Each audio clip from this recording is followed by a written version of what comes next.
This is the day the Lord has made. Let us be glad and rejoice in it.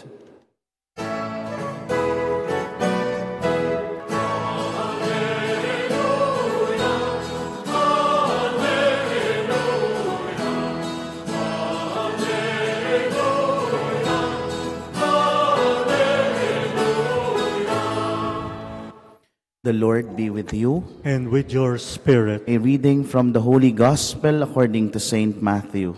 Glory to you, O Lord. Mary Magdalene and the other Mary went away quickly from the tomb, fearful yet overjoyed, and ran to announce the news to his disciples. And behold, Jesus met them on their way and greeted them. They approached, embraced his feet, and did him homage. Then Jesus said to them, "Do not be afraid. Go, tell my brothers to go to Galilee, and there they will see me." While they were going, some of the guard went into the city and told the chief priests all that had happened. The chief priests assembled with the elders and took counsel. Then they gave a large sum of money to the soldiers, telling them, "You are to say, his disciples came by night and stole him while we were asleep. And if this gets to the ears of the governor, we will satisfy him and keep you out of trouble." The soldiers took the money and did as they were instructed. And this story has circulated among the Jews to the present day. My dear friends, the Gospel of the Lord. Praise to you, Lord Jesus Christ. Before we start our reflection, we offer a moment of silence and we pray in a very special way for the eternal repose of our beloved Pope Francis.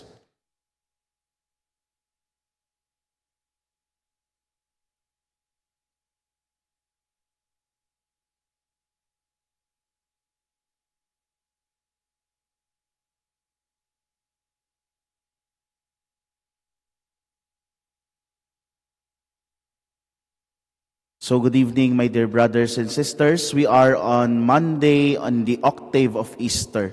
Ibig sabihin, pinaiigting, pinahaba yung ating pagdiriwang ng pagkabuhay na mag-uli ng ating Panginoon. Why? Because this is a good reminder that Easter is not just contained in a single day and then afterwards, ibang normal na naman tayo. No, the Easter should be not just contained in a calendar or a season, but it should be a disposition of the heart. Dapat ito yung disposisyon ng ating mga puso sa tuwing tayo ay humaharap sa mga hamon ng buhay. And today, yes, we are on Monday in the octave of Easter, and we are again unfolding the story how the resurrection of the Lord has not just become a story which circulated, but has become a core of our faith, yung pinaka-core, pinaka-puso ng ating pananampalataya. And very interestingly, the gospel for today recounts a story of two groups of people on how they have treated the resurrection of our Lord.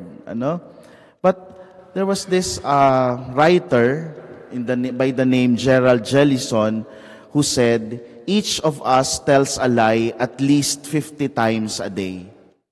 At first, when I read this, sabi ko, parang hindi naman. But on further reflection, sabi ko, ay oo nga, parang, bakit? Kasi katulad na lamang kunwari, pag pinag-uusapan yung edad, hirap na hirap tayong aminin, Oo, mga nasa 30s, ayaw mo sabihing eksaktong edad ba? Para bagang pag sinabi mo yung edad mo, magmumukha kang matanda. 50 na po ako, ganyan. Tapos sasabihin sa'yo, uy, mukha ko palang 49. Parang ganon.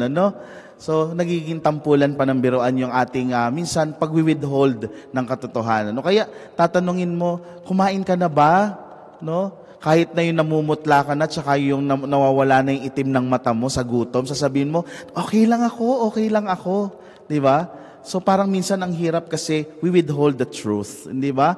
So parang ganun nga yung nangyayari, no? A common reason for, sabi nga, little white lies.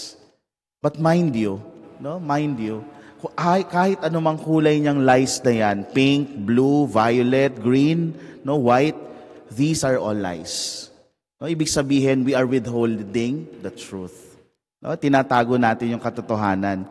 But, well, we are being reminded today, most especially by the gospel story of the resurrection, we can never suppress the truth, no matter what we do. Truth will always find its way. No? Gagawa at gagawa ng paraan ng katotohanan para ito ay malaman.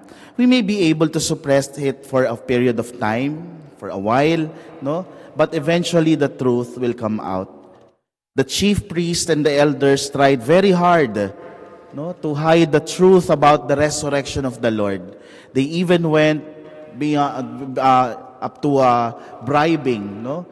Binigyan nila ng bribe yung mga nagbabantay ng libingan para sabihin ninyo ha, nawala, pumunta yung mga alagad niya para kunin yung kanyang bangkay. But here is another group of people, no, Mary Magdalene and the other Mary, whom Jesus, no, has shown himself resurrected. Hindi ba? Kaya naman sabi ni Jesus, you go to Galilee, sabi mo sa mga disipulo, sabi mo sa mga apostol, they go to Galilee and I will meet them there. No, yung muling nabuhay na si Jesus. May mga biro-biroan nga, kaya sa mga babae daw una nagpakita si Jesus na muling nabuhay para mas mabilis kumalat yung istorya. No? But either ways, no, ang ating Panginoong Jesus ay nabuhay na mag-uli, and that is the truth. No?